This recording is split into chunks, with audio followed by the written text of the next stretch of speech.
उपमुख्यमंत्री अजितदादा पवार यांच्या निधनानंतर अवघ्या काही तासांतच मंत्रालयातील अधिकाऱ्यांनी स्थगिती असलेल्या तब्बल 75 शाळांना अल्पसंख्याक दर्जा बहाल केल्याचं धक्कादायक प्रकरण उघडकीस आलं आहे।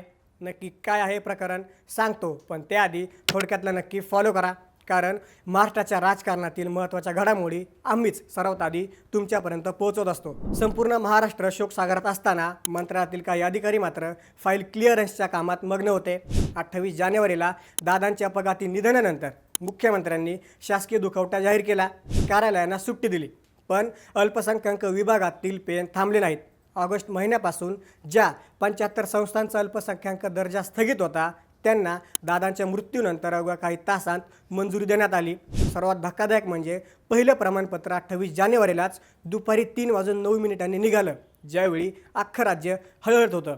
28 जानेवारी ते 2 फेब्रुवारी या काळात या 75 फायलींवर सह्यांचा धडाका लावून ऑनलाईन सिस्टीममधून प्रमाणपत्र वाटली गेली। ज्या कामासाठी महिने उलटले तरी हालचाल होत नव्हती, ती कामं सुट्टीच्या काळात आणि दुखवट्यात इतक्या तातडीनं का झाली?